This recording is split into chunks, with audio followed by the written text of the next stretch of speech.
Welcome to Two Giant Goofballs, a New York Giants podcast. Are you a goofball that loves Giants football? If so, sit back and relax as we talk about the team that both excites and frustrates us so much.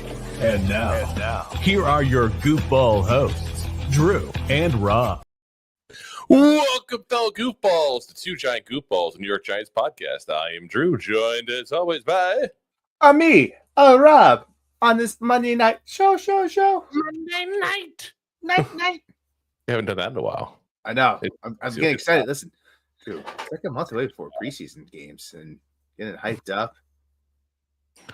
Soon it is time. Soon. I am Zool.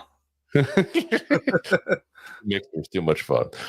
So, guys, listen, we got a lot of news to go over with you today. It's time to start going over where camp is starting soon. So a lot of the guys that are out there in the media predicting who's going to be the breakout player for the New York Giants. And it's funny because usually I feel like you get like one player, maybe two. We have like multiple players. It seems everybody that's doing that kind of article is giving a different answer. So we're going to go over all those guys and what they're saying, why they're saying it, if we agree or not. We also got another redraft to do an article that came out as well. I love when that comes out this time of year. It's always interesting to revisit now when you learn things years and years later in the future. We also got a theory that Russell Wilson is going to hurt Tyrone Tracy. Not physically, obviously. Also the question, is Andrew Thomas still an elite tackle? And we also have a ranking of uniforms. And let me be very frank and say we did not do good. Not at all. Especially with those throwbacks. So what do? We have a new design that ChatGPT came up with on our behalf. I kind of liked it. I think it's a nice update there. Now, I didn't even go over this with Rob beforehand. Fair warning, guys. So that means we get Rob's honest opinion on these as a potential uniform overall. So we'll see what he thinks live. By Fashion Insight. I'm wearing flowers, lays. There you go. Rob got laid. Let's get into the news here. We start off with that redraft they did there of the 2016 NFL draft. We're going back almost 10 years now, 9 years. And listen, that was not a good draft for us, guys. That was the draft that basically everybody and their mother knew what we wanted to do. And the Giants went ahead and drafted Eli Apple. Now, we all know how that went. Not very well. This is from PFF, who did the redraft. They said Apple was a miss by the Giants, lasting only 3 years in New York before getting traded to the Saints. In this redraft, New York opts for Buckner, and this DeForest Buckner is who they mean in that, who has made 3 Pro Bowls and has been one of the 5 most valuable defensive tackles in the NFL since he was drafted, according to PFF WAR. Now, I think it's pretty obvious that Eli Apple was a miss. Like, I think we can say that very safely, right? Like, there's no doubt about Eli Apple was a miss. But DeForest Buckner, as good a player he was, I just wonder about that one because the Giants have gotten very good at drafting defensive tackles. You know, I feel like that's one of those positions, and there's not a lot of them, but the Giants do very well in the draft. You know, look at the lineage of defensive tackles the last 20 years. So it's kind of interesting they didn't go after him because obviously he did turn out to be a very good defensive tackle. But I'll tell you, there's one guy specifically that I would have loved in that draft way more than DeForest Buckner. Laramie Tunsil. Ooh. Like, why is that not the guy that people talk about of why did we take him back in 2016? And now we get to face him twice a year because now he's a Commander. But he's now going into his 3rd franchise, and he's been a damn good player. And remember the reason why he dropped was that weird social media picture with the gas mask on. People thought he was smoking pot. So because of that, that's why all of a sudden, you know. That's right. I forgot about that. That's was the issue. Like, who cares? Seriously, who cares? Well, like, this stigma from 10 years ago of weed is way different than what it is now. Like, listen, if you go, listen, 10 years ago, you walk down New York Street in Manhattan or anywhere, and you light up a joint, you're probably getting arrested. So now, when you walk down New York, you can't help but smell a skunk. And there's no skunks living in the Manhattan or nor on that island. Yeah, it's just, I don't know. Again, times are different. I get it. But even 10 years ago, I feel like it may not have been pushing the legal like it is now, in most places, but it still wasn't that big of a taboo. It was kind of like, okay, whatever. Pot. Yes, who cares? but you also have to remember, for our generation, like, someone smoking a joint, it's like, whatever, it's what you're doing. But if you're talking about like an old like timer, like people that like Jerry Jones franchise, yeah, that people that own teams that up there in age, it's taboo to them. I guess because 10 years ago we were youngish. Yeah, like early 30s, youngish. That's like not old, but not like. Hey, 10 years ago I was still in my 20s. Oh, okay. I was in my early 30s. You were in your very early 20s. Yes. What happened? At this point, go in that draft. Now, here's the crazy part. I'm looking at this draft, which I've seen this article. There's a lot of guys that you're like, damn, like these people got drafted afterwards. When I did Larry Tunsil, we went over Chris Jones. Hell with DeForest Buckner, Chris Jones, Derrick Henry, Michael Thomas, James Bradbury, Yannick Ngakoue, Joe Thuney. I mean, like, there's like so many good players that came out of this draft, and every single one of these guys, minus Larry Tunsil, was not a first-round pick. Like, that was a hell of a draft, point blank. Yeah. Now, let me read you who we got in this draft. I don't want to get over it again. Yes, let me go ahead and read you that. And we have Eli Apple, of course, as mentioned. Sterling Shepard. Okay, there's a good pick. I'm okay with Sterling Shepard in the second round. Darian Thompson, the safety. BJ Goodson, the linebacker. Paul Perkins, the running back. Jarrell Adams, the tight end. That was our draft, guys. Seriously, that was the draft. Terrible. Yeah. Like, literally, you could have gotten Chris Jones, Derrick Henry, Michael Thomas, James Bradbury. All these guys were available. Good thing we got Darian Thompson for those couple of years. Oh, my God, that was horrible. Yeah. Now, luckily, that's a couple of GMs ago. We can blame it on that. But, again, we haven't had the best drafts lately in general. So I don't know which way to go on this, but it is what it is. Hopefully we have that draft like last year, and this draft class is as good as we all think it is, but we don't know yet if it is. Because we got to make up for a lot of bad times, guys. The fact that we were good as long as we were, how bad we were at drafting for how long we were bad at drafting, is just absolutely amazing. Point blank. Like, we were really, really bad at drafting for a lot of years. Yeah, we got some good players and I guess some good trades, but yeah, it's not pretty. All right, let's talk about a rookie that we are optimistic about here, guys, because there is one that we are very optimistic about here that we got to talk about, and that's Abdul Carter. Says, I ain't no rookie. Love it. Yes, you are. First off, yeah. He wrote on Instagram, he says, year one, I ain't no rookie. Been playing this game a long time. Ball is ball. I love this. You just want to use that bleep so bad. YouTube would not be mad at us. That's all it is. Yeah. I want to go full on Jersey. I can do, like, don't forget about that explicit.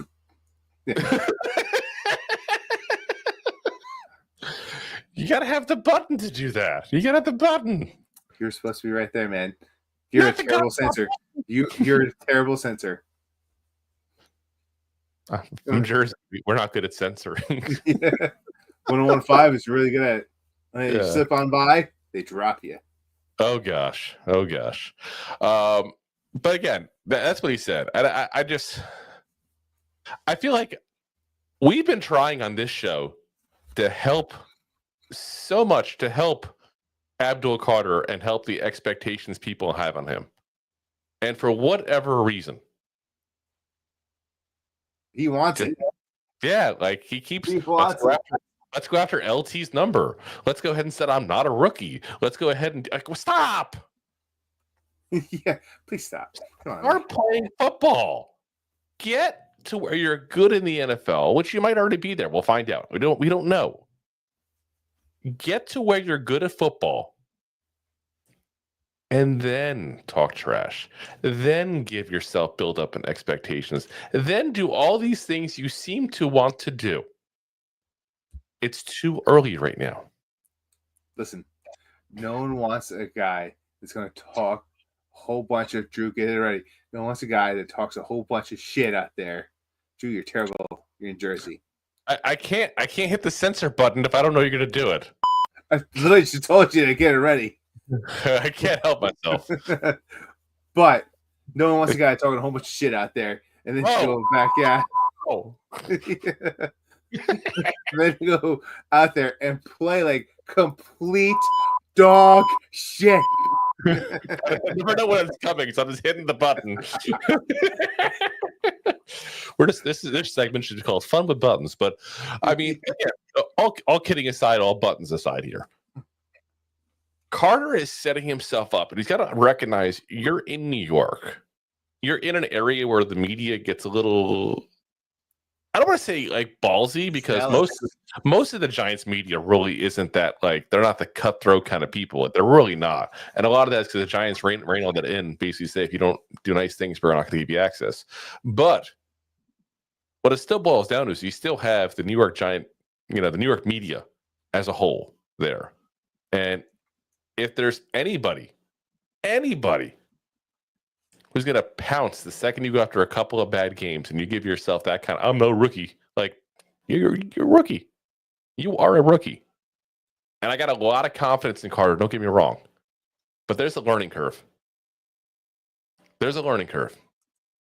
And he's got to be careful because he's setting himself up for that.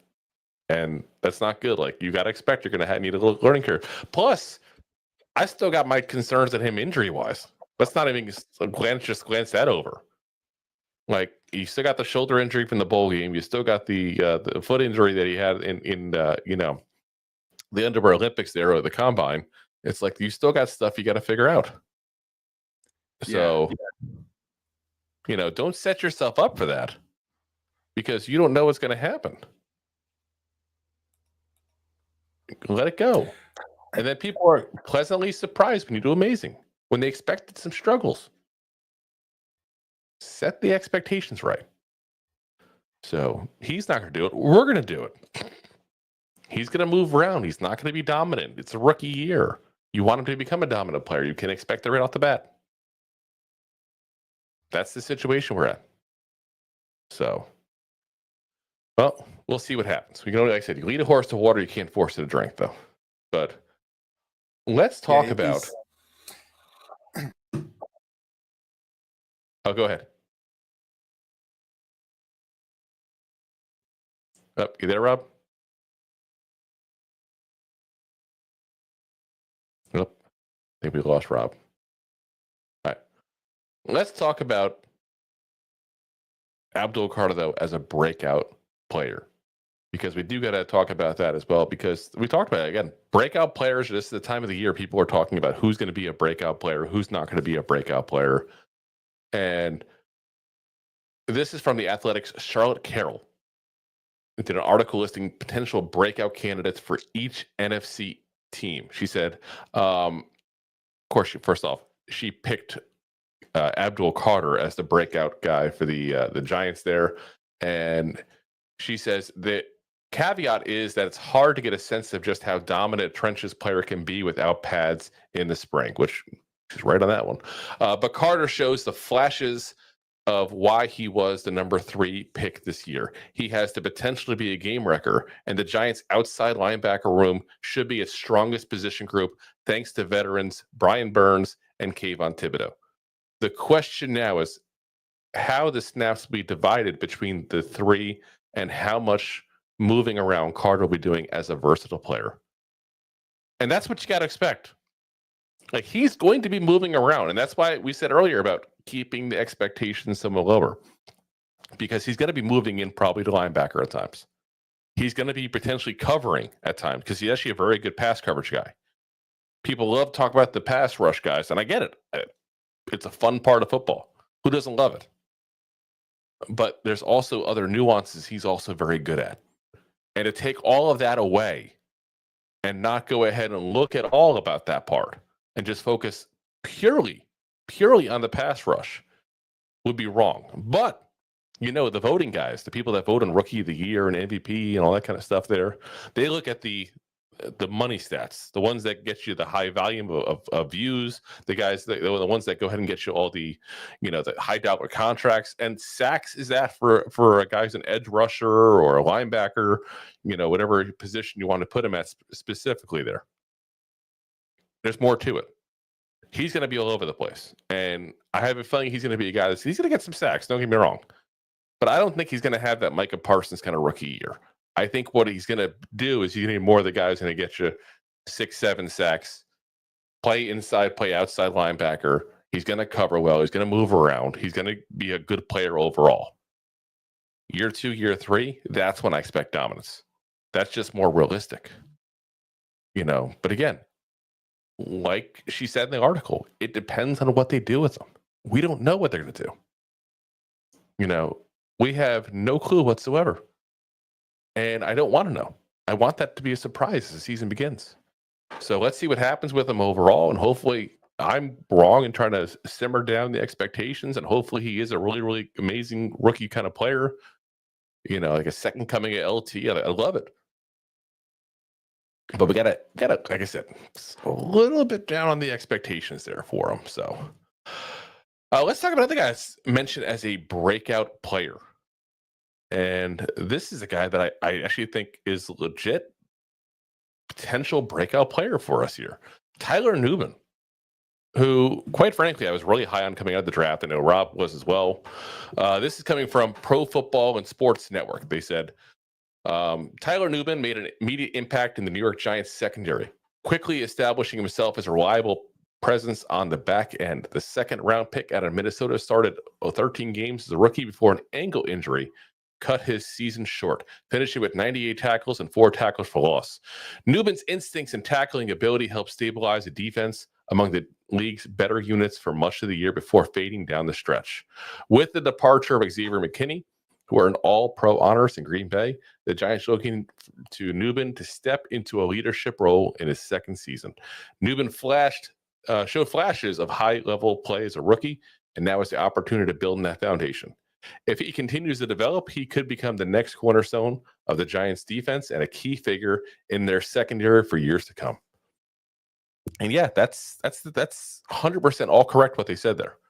Because we talk about Javon Holland as the guy who's like replacing Xavier McKinney because he got the big deal. Like all we did was basically last year say, you know, we're not going to pay Xavier McKinney. And this year say, oh, maybe that was a mistake. We're going to pay, you know, Javon Holland instead. And it's very similar contracts, by the way.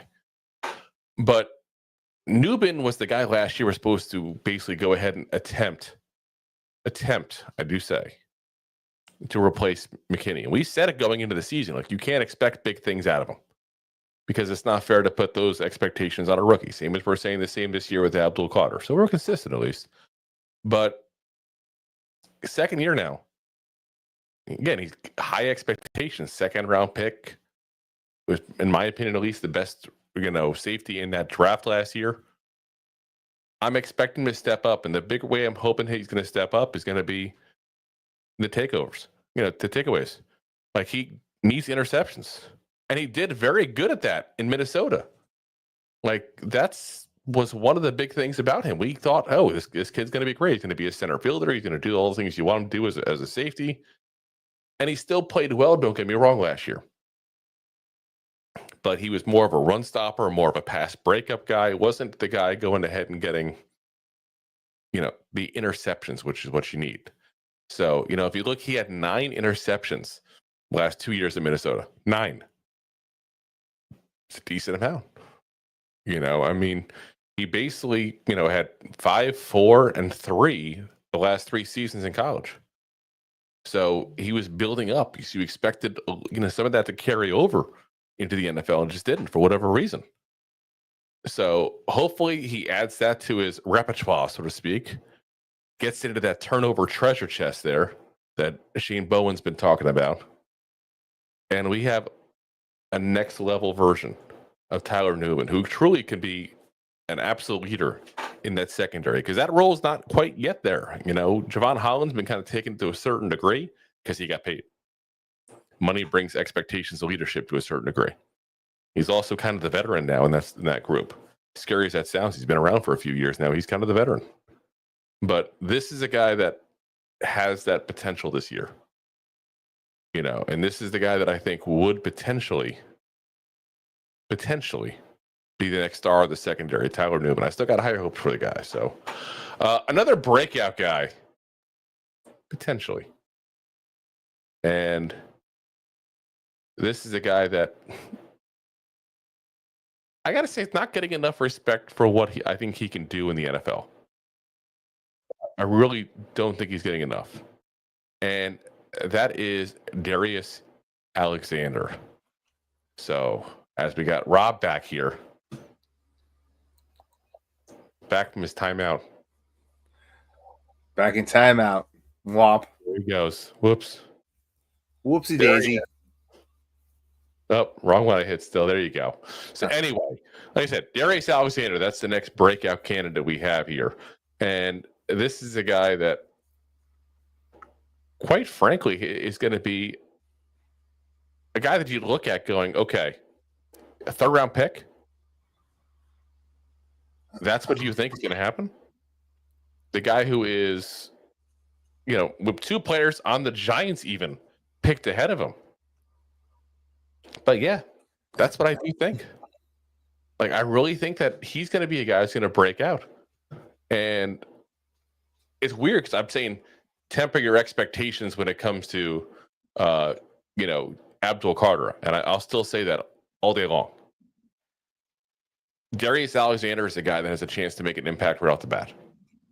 And I don't feel like he gets enough press for the potential there. And it's mostly because of what he's playing, around. You got the great pass rush there with Abdul Carter being part of it. You throw in the fact that he's playing next to Dexter Lawrence. You throw in the fact that on top of that, there's no expectations really because he's a 3rd-round pick. You expect him to start and look somewhat solid. That's what you're hoping at a 3rd-round pick. Yeah. Here's what was said about him, and this is from an article, one rookie from every NFL team who could surprise in 2025. Dan Belton of Giants Wire wrote that. He said, while all eyes will be on quarterback Jackson Dart and edge rusher Abdul Carter, the biggest rookie surprise may come from 3rd-round defensive tackle Darius Alexander. Assuming he returns to full health, Alexander will play a significant role for the Giants, providing depth on the inside and pairing with all-pro Dexter Lawrence. It's an area of concern for the Giants last season, and Alexander is viewed as having huge upside and a high floor. He will see an increased number of snaps as he develops and the season goes on. I'm saying right now, hell with that. I'm not seeing anything as far as, a increase in snaps through the year. He's going to be a starter day one, guys. Absolutely going to be a starter. Yeah. Who's going to go take the spot from him? Nacho? Like that? Nacho spot. Oh, no disrespect to Nacho.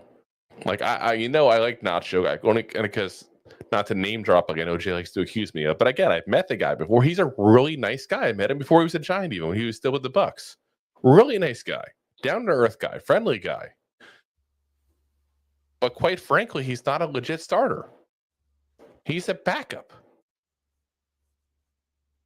So he needs to be put into the role he's fit for. A backup guy that comes in, run-stopping situations, and that's what he's there for. No more trying to force this square peg into a round hole. It doesn't work. Yeah.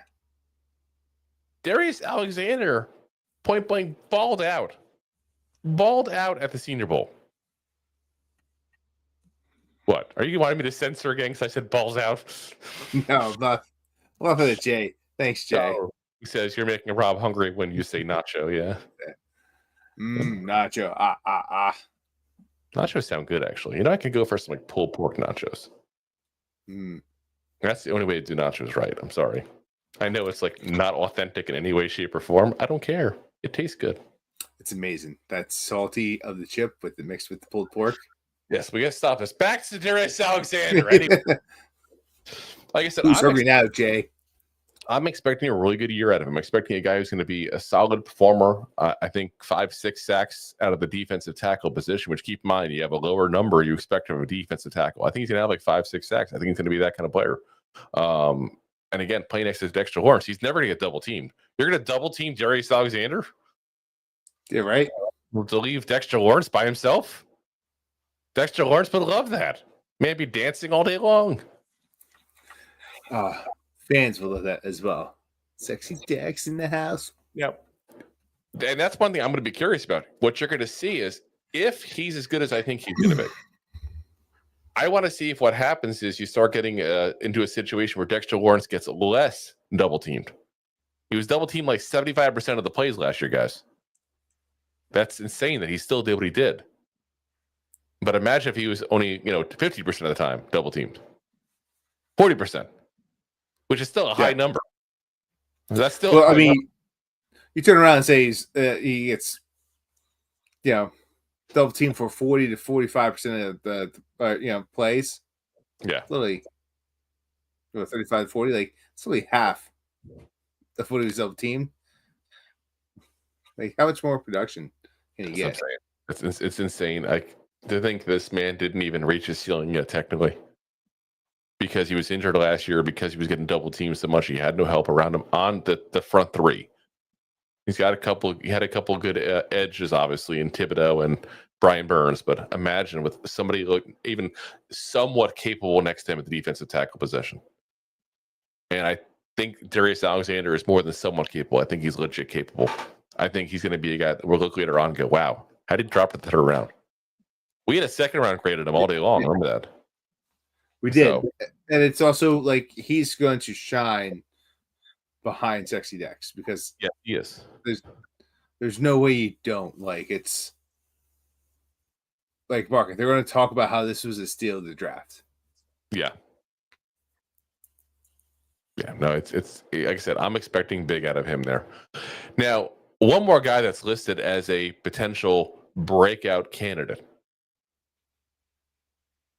And that's Tyrone Tracy, who I was kind of curious. So I'll give you first. Let me first be fair and give what the article was. And it was Bucky Brooks of the NFL media.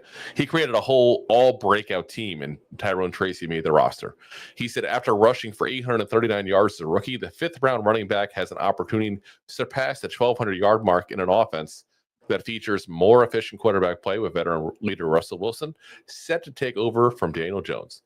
The improved passing game will lead to more efficient quarterback play with veteran Russell Wilson. Will lead to more light boxes. I'm like skipping lines here. You can tell it's the end of the day, right? Yeah. So the improved passing game will lead to more light boxes, 6 or fewer defenders, and wider lanes for the former college wide receiver to scoot through off-tackle runs and design cutback plays. With Wilson also expected to target Tracy frequently on swing, screen, and option routes in the pass game. The Giants' unheralded RB1 could put up massive scrimmage yard totals as a multi-purpose threat in the backfield. Yeah. This one I agree with. I was about to say, we've only been beating this drum before. But my whole thing is just like, can we call him a breakout candidate, or did he already technically break out a little last year? Like, I don't know what to say, because he kind of did. Yeah. So I just feel like that's something that you look at the rushing totals. They gave that 839 yards. That's not that high. But the 1,200 yards he did when you combine the two, that's pretty decent. Is he a star at that? No, God, no. I'm not trying to put that on him. But he definitely, I feel like, took a big step forward and was definitely a better player than any of us expected coming out of this draft. Like I remember we drafted and we're like, we don't know what to think of this kid. Like he was a wide receiver. He's very raw. He didn't play running back very much. Had a really good year. Really good year. Now he's got a brand new running back all over again. Yeah. You know, let's not forget that we got rid of the running backs coach because he wanted to go back to New Orleans. You know, he's got to get some credit for the development of Tracy. He's the only coach he had there as a running back coach. I mean, it's got to be there. So, you know, does that affect him? Does the offense change affect him? There's a lot of things that are changing for him this year. I personally believe that him and Scattergood is thunder and lightning combo. I'm being optimistic. It's very rare, but I'm going to be optimistic here and say that's what's going to happen. You also have to be, There's a lot going about Scattergood, but like, yes, with everything going on, much better quarterback play. Like we talk about being able to throw a ball a lot better. What does that do to the run game? It only opens it up even more because when you have to respect someone throwing the ball down the field, you kind of have to let go of the people running in the backfields. Let it go. And that was supposed to be the reverse a couple years ago when we had, Barkley over here. When you have such a great player, like you have to respect down the field, but we just didn't have a quarterback to throw it down the field. Yeah. But it helped in 2022. Or left the field or right the field or anywhere in the field. Yeah. Basically, just didn't have a quarterback. Which was true for one game. Barkley was the quarterback the second half of that Bears game a couple years ago. He was. He was a third-string quarterback. Oh, my God. Insanity. But like I said, Tracy's going to – it all depends on what do you call a breakout candidate. Like, I think for him, he's got to hit 1,500 yards this year to be a guy that you look at and go, okay, this is a legit threat in the NFL. I think he technically flew under the radar last year as a breakout candidate because the Giants did not do well as a team, so most analysts did not pay attention to what he did as an individual. That and he faded down the stretch, which we'll talk about in a little bit too, which hit kind of a wall. But some of that was injury as well. So I was about to say there's injuries down the line, and there's also quarterback play that was affected in that, and there's also offensive line play. Yeah, like I said, a whole lot of issues there. But like I said, that's what I think the number for me isn't what I want from him. To call it a breakout year for him, I want 1,500 yards.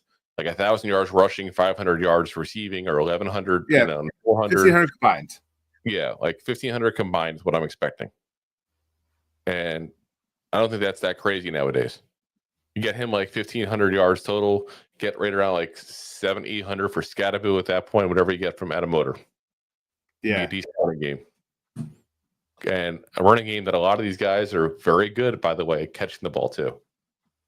And that's going to be one part definitely for Tracy. So we'll see what happens there. All right, guys, we're going to pay the bills real quick here, and then we'll be right back with some more stories, including the next one is also about Tyrone Tracy. Now, before we get started, I'm going to let you all know a little secret here.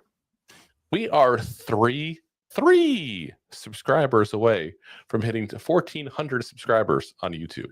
So big mile marker. And you are in the shadows watching, and you haven't hit that like button yet. It's time to hit the like button. Do it. It's time to hit the subscribe. It's time to hit the share. But the subscribe is the big one. We need 3 more subscribers, guys, for that 1,400. So, all right, let's pay the bills real quick. We'll be right back. Thanks for watching. Like the show? Of course you do, or you would have turned it off by now and not be hearing me. There are plenty of ways to support the show. YouTube is the best place to join us, and we offer memberships there with fun benefits like custom emojis and early access to video clips. Of course, there you can also send super chats and stickers to send one-time support payments. The best way to support the show is to buy these drunk idiots beers at buymeacoffee.com/2giantgoofballs. Along with one-time support payments, there are also monthly plans, so you can continue to help kill their livers each month. You can also show people that you are a goofball by visiting our store at 2giantgoofballs-shop.fourthwall.com. We got everything from shirts, hats, phone cases, funny candles, buttons, stickers, and even a 2 Giant Goofballs towel to dry off your goofballs. Of course, you can always support the show for free by simply hitting the like, subscribe, and share button wherever you are watching or listening to this. Hit the thumbs up on YouTube. Leave a 5-star review on Apple Podcasts. It helps the show tremendously, and quite frankly, the goofballs suck at marketing and need your help to get the word out. Thank you for being part of the Goofball Army and for taking the time out to support the show.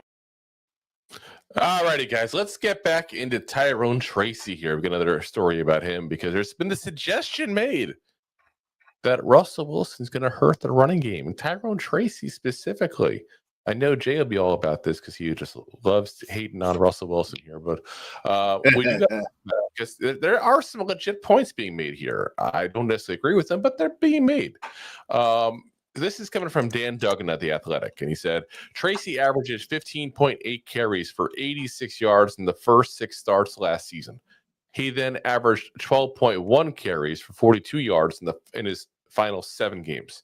There are a variety of factors to contribute to that decline, but it's notable that Tracy's plummeting production coincide with Daniel Jones's benching.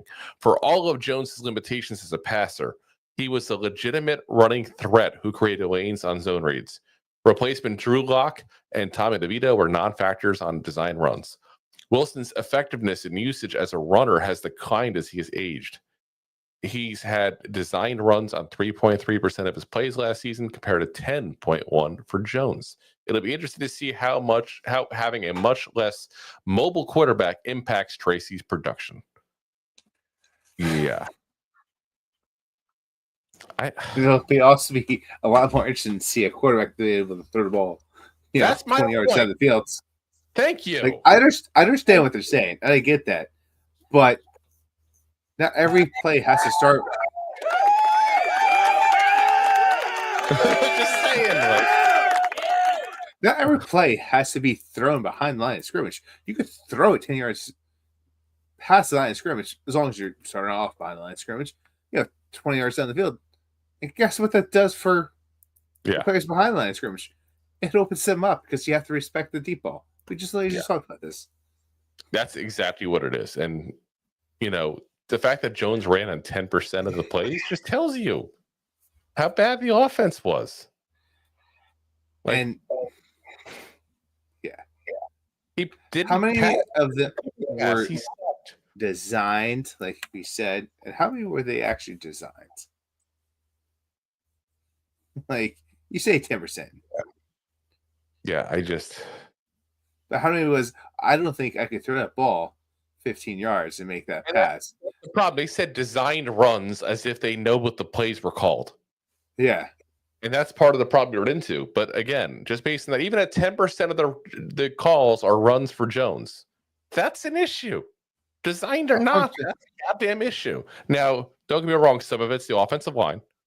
I'm not going to say it's not 100%, it's all 100% Jones. It's not. Though I will say some of the offensive line issues were Daniel Jones not reading defenses before the snap. Part of the equation. But yeah, I mean, to me, you stacked the box because you knew it was going to be a run, and you were worried about the run.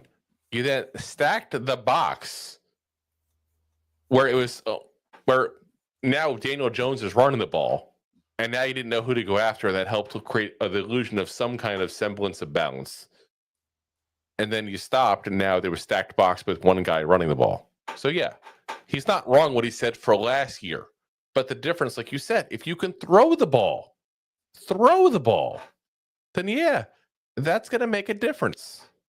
That's going to make a difference, point blank. So yeah, because you know what's going to happen if every time they go to the line of scrimmage and Russell sees the stacked box and they're supposed to run, he's going to call an audible and he's going to throw it for a first down.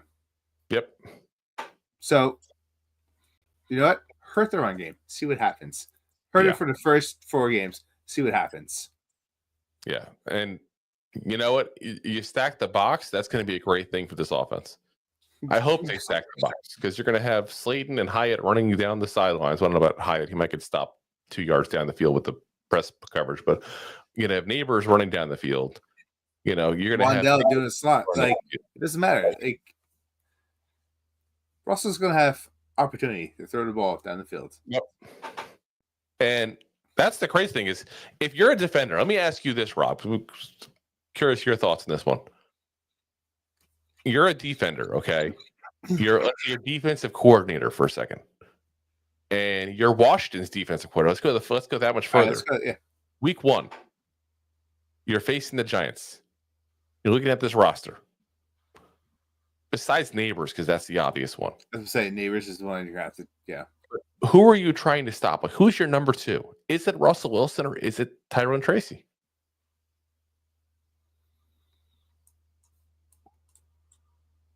It's gonna. You're gonna have to show. You're gonna have to show respect to Russ. Like, listen, you're gonna have. There's gonna be tape on Tracy now for a year. You're gonna study that tape, see what he did. So they're probably gonna put like a spy on him, but they're gonna respect Russ. Is what you're gonna do. So you're probably gonna have a couple of spies down the middle, and they're gonna try to anticipate. Which is gonna be interesting because like the Giants that put it out there. Yeah. The Giants might be able to take full advantage of the confusion that they just put into the team that they play twice a year. Yeah, and again, because I see the comment here, Jay saying Russ is older than Rob, you can't be serious. Yes, we can be serious because this is as much a knock on the Giants as it is a plus on Russell Wilson. Who are we trying to stop here in this offense? It's being legit. Neighbors is the only true stud. 100%. Like, that guy's going to get double team. Yeah. And it's not, what are you going to do? Double team Russ? You can double team Tracy? Like, you're going to double team Wandell? Yeah, are you going to put people back there to stop Russell Wilson, or are you going to go ahead and try to stack the box a little to stop Tracy?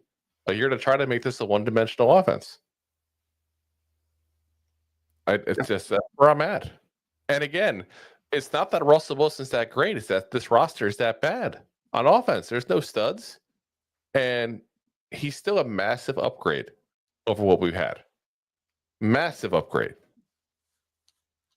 So, but let's be honest. Like seriously.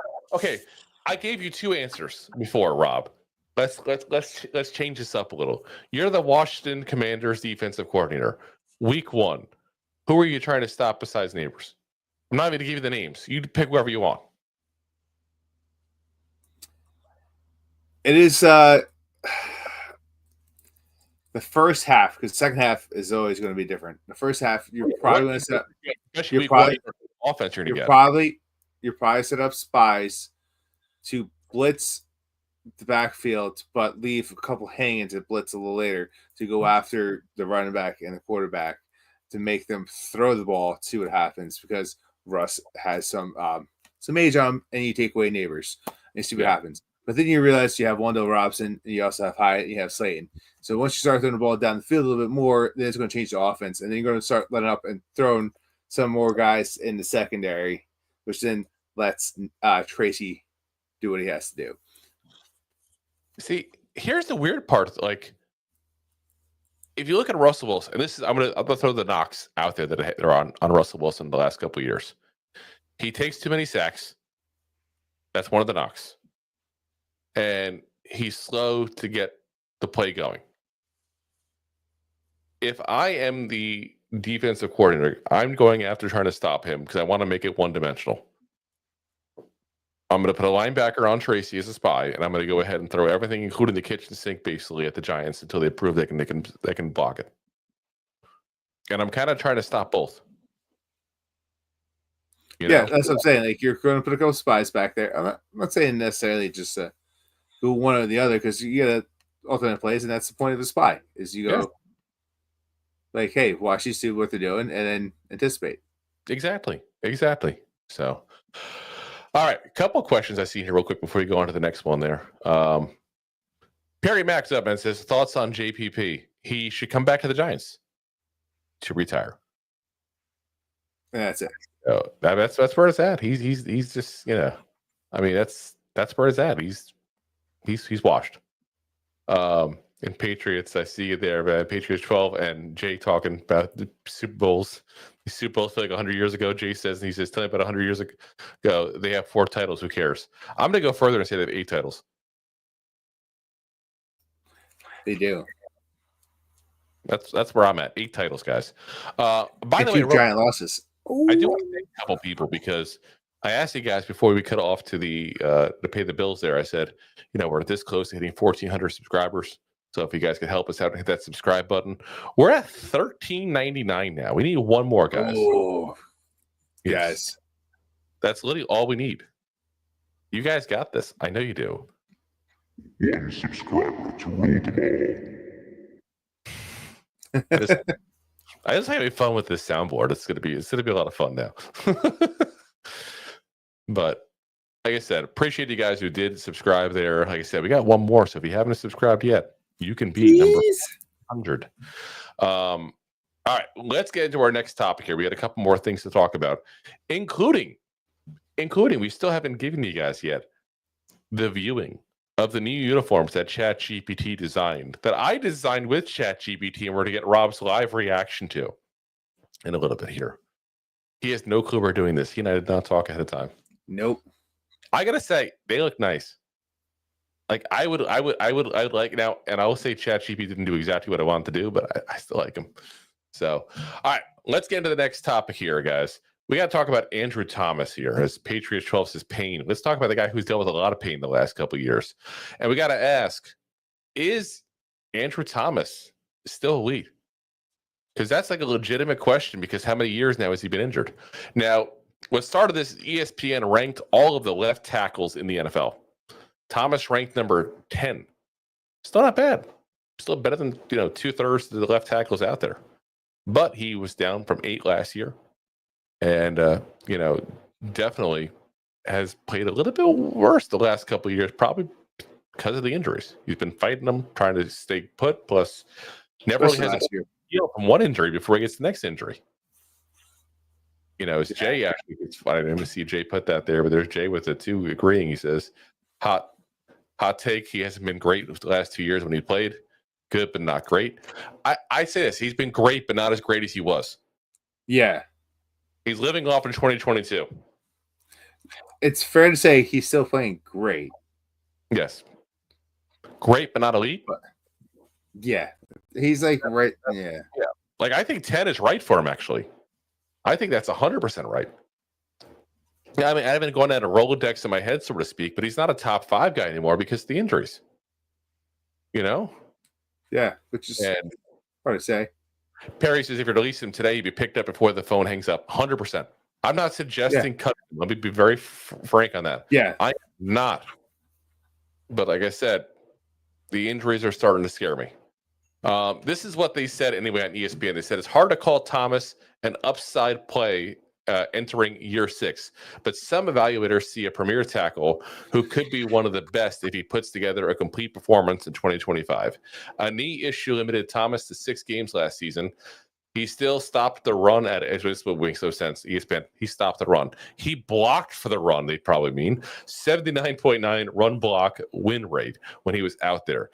And then there's a quote here. He was trending into the elite before the injury. That's from a veteran AFC personnel evaluator. They were almost writing him off in New York early on, but he's blossomed. Thomas's performance mirrored Dereshow's with a 89.0 pass block win rate on the 234 opportunities. So, yeah, that's the thing. His run, I feel like, has gone down a little bit, his run blocking, but his pass blocking has still been amazing. Now, part of that I wonder is, now you move around obviously when you're doing, pass blocking or run blocking. It's not like you ever sit like a full-on statue, but you do a lot less moving when you're run blocking. That's when you're pass blocking, because you're sitting right there and just boop, boop, boop, boop. You know what I mean? Like, you're just protecting at that point. Yeah. You're moving around when you're run blocking. You're pushing. You're maybe going to the second level. You might be, pulling or going off the side a little bit there. There's a lot more nuances to run blocking than there's pass blocking. So I just wonder if that's an issue. I don't know. But you can only have so many injuries before you go, wait a minute. Fall apart. Yeah. So, or at least maybe not fall apart, but like I said, it's a compilation. Like, he's never had a chance to fully heal. So hopefully this is it. And listen, if he has to miss 1 or 2 games, I know there's been the rumors of him potentially missing. If he has to miss 1 or 2 games, then go for it. I'd rather miss 1 or 2 games than deal with the BS we've been dealing with how many years now. Yeah. Like that's where I'm at, point blank at this point. Get healthy. Get right. Let's go. Yeah, exactly. So, all righty, guys. Let's talk about the defensive line here. So, the defensive line, the Giants overall, giving 49ers vibes, it's been said. And we had the best defensive line in all of football, was also said. Now, who said it? Free agent running back Chase Edmonds, who was a guest on NFL Network's Good Morning Football back on Friday and talked about the Giants. He said, "Give me Big Blue, the Giants. I'm going to make the case that the Giants can go from worst to first because I believe, arguably, they'll have the best defensive line unit in football. I get a really nostalgic 49ers feeling when the 49ers had drafted Nick Bosa with the 2nd pick. Do you know where they ended up, Kyle, that year? They ended up in the Super Bowl. I'm not saying Big Blue is going to the Super Bowl, but I do believe there's that with the best defensive line unit in football, you have a factor where you can have a lot of plays that just get messed up, and that's something the X's and O's can't solve." So, yeah. That's like I said, it's interesting. First off, if we needed a running back right now, I'm so happy people are talking positively. I'd say sign this kid immediately. But yeah. Sorry, we have enough running backs. We're good. But listen, I mean, do I think we're going to be the next 49ers? No, I think that's crazy. But if hypothetically that's the road we're going down, is that kind of ascension, then I'm very happy. Like I remember a couple of years ago when the 49ers kind of came out of the blue, so to speak, like they were okay after being really bad for a while, and then all of a sudden started becoming like a really good team. And talk about the Harbaugh years even, Yeah. And they started going down a little bit, and then they started ascending again with Shanahan, and that's what they're suggesting is we're gonna have the Shanahan ascend, basically, where they seem to go to a couple of Super Bowls and can't quite, figure out a way to win them. But that's a whole separate issue. Like, at this point, we'd just be happy to get to the Super Bowl. Just further down the playoffs. Yeah. Into the playoffs. Yeah. Not into the bottom 5. Like, the bar is set low. But can we win a division? I'm just liking hearing nice things. That's where I'm at. I'm liking hearing nice things. And I'm hoping that we could have that kind of ascension there. And let's see here. Perry says, but we don't have a Fred Warner. We got a lot on that defense. I mean, you got all the edge rushers, the defensive line. You got Okereke, you got Holland, you got Paul Debo, you got all kinds of players all over. There's only one Fred Warner. I'm not looking for the Fred Warner. I'm looking for that kind of defensive dominance. Do I think we're going to get it? No. Do I think we'll get close? Potentially. And then you maybe let guys like Abdul Carter and Darius Alexander and, Drew Phillips and Tyler Nubin, these guys develop a little better. By the end of the year, it could be that kind of defense then. And then, yeah, Jay says playoffs. I just want to win a game. Playoffs. Playoffs? Don't talk about playoffs. You kidding me? Playoffs? I just hope we can win a game. All righty, guys. One last segment. Now we'll answer the question though real quick that we had here. Where'd it go? I saw it a minute ago. Oh, here we go. Oop. Got another one, so it changed. Jay says, who's making the thumbnails? This guy with these 2 thumbs that have nails. He's just so classic. Yeah, I love that. I could listen to that playoffs thing all day long and be a very happy person. I don't know why. It's the dumbest thing ever. It's almost like, they are who we said who we thought they were. Or like, you play to win the game. Look at that, Jay, with the thumbnails are fire. Look at it. Jay's giving me compliments. I feel like I've done. Jay, you right? I feel like if there's anybody who's going to tell me that the thumbnails are horrible or not, it's Jay. The scary thing is, once you get thumbnails started, they don't take that long. They don't take that long at all. Just change the wording, change the pictures. You just got to get a whole bunch of whatchamacallit, like templates going. So we have like 6 templates. That's all I need to do. That's easy. Not to give away the secret, Canva.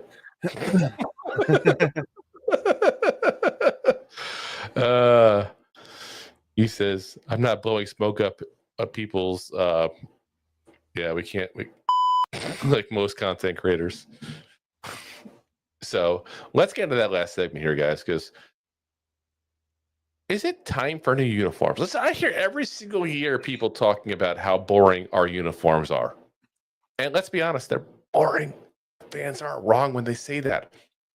But USA Today's Nate Davis did a list of the top top uniforms in the NFL. And we ranked 23rd, guys. We were ranked 19th. We dropped more. He says, thankfully, their 100th season is over and won't have to see those ancient throwbacks featuring Montreal Canadian jerseys paired with khaki-colored pants, which they wore just once last season. Their 1980s retro uniform remains their best look, and their bland red and white roadies, which inexplicably lack any blue notes, remain problematic. Yeah, guys, it's got to go. Like, we need a new uniform. Like, this uniform we have is bland. It's the uniforms more of bland than MetLife Stadium. Exactly. I knew you were going to go there too, folks. I was already thinking it too. Like, it's as bland as our stadium. Like, yeah, like we got to figure out how to change this stuff up. And I don't know what the solution is per se, but we're going to recommend. We're going to recommend one here. Rob, be prepared to give your opinion. Now, I want unbiased opinion. I know a couple people in the comments. I know, Jay, you're going to be in there. I want to hear your guys' opinion on this as well. So I designed this in ChatGPT. And ChatGPT, by the way, it took me a while I was doing the thumbnails. I was like, no, do this, do that, do instead of this. It took a while. Look at that.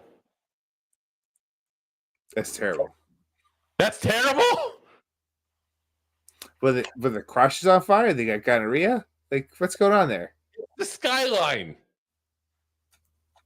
You can put the skyline. You can put the skyline a little higher. Now Jay saying this hit the balls on fire. Yeah. Listen, Thanks, Jay. Like, come on. I like it. I like the idea. That's poor. Now, I like the idea. In my defense, oops, I hit the wrong button there. In my defense, I sold ChatGPT to make the whole belt line of the skyline, not just in the front. And every time I try to do that, it kept trying to change things on me that I didn't ask it to change whatsoever. I also just looked. I just uploaded a bunch of like, here's some really cool uniforms. Use that for inspiration, and it kept on giving me all kinds of weird stuff. I don't know why. You could almost even put like some of the skyline on top of the numbers going across, or put the skyline on the sleeve. Yeah, that or especially the sleeve's not a bad idea. Like a rim around the. That'd be kind of cool. See, now we're brainstorming here. See, I can even get like above where it says New York, above here, to start doing the skyline. Now, what they kept on trying to do too is they kept on trying to put the skyline on the pants for some reason too. I don't understand why. Nobody asked for it on the pants. They're just like, let's put on the pants too. So I'm going to do this real quick while we're still on here. Change the skyline to be on the sleeves. And let's see. Yeah, I agree with Perry. I like that. That's why this is why we're brainstorming. And then we can send this off to the Giants and say, the fans have spoken. Here you go. Now, with ChatGPT, though, you never know what it's going to do. That's the crazy part. You have no clue what this thing's going to do. And I'm doing this live, so I'm going to give you guys the result no matter what. Oh my god, it's going to be amazing. It's going to be amazing, or it's going to be really, really bad. Yeah. I have to be really, really bad because ChatGPT loves to do things that I don't ask it to do in any way, shape, or form. It's coming. It's coming. It's got the thing. People that know ChatGPT, it's got the whole shiny line going through it now, where it's like, I'm building it. And then Jay says, we're a bad team. We can't have bad uniforms too. Just the 90s color rush is fine. Let me be very frank. I think of the 80s personally. If you're talking about the old Giants logo on the helmet and all, I love those uniforms. Okay, it's starting the image, by the way. You can already tell it changed things up. It put one is the old uniform, one is the old helmet, one is the new helmet for no apparent reason. Nice. I guess we're going to alternate helmets in this option here. I also find it weird that the numbers jerseys they gave is Daniel Jones and Saquon Barkley. Right. It's just like, you know what? Okay, I'm going to show you guys this, but be aware, this is not what I asked for. I asked for it to move it to the sleeves. And instead of moving it to the sleeves, you know what it did? It added it to the sleeves. So we got crotch on fire along with... This crotch is on fire. I like it on the sleeves, though. That does look legit. Yeah. That was a damn good call. So, yeah. But, yeah, that's like I said, we just need something different, guys. We really do. This is it's boring. Well, our uniform too. Did they bring like the old school with the red around the blue? Is that the red around the blue? Wait, which one? With the 26. Yeah, it's got the red around the blue. It's got white on the red. Yeah. Yeah, like I said, I like the uniforms overall. Take away the crotch rock. Yeah, we can get rid of the crotch rock.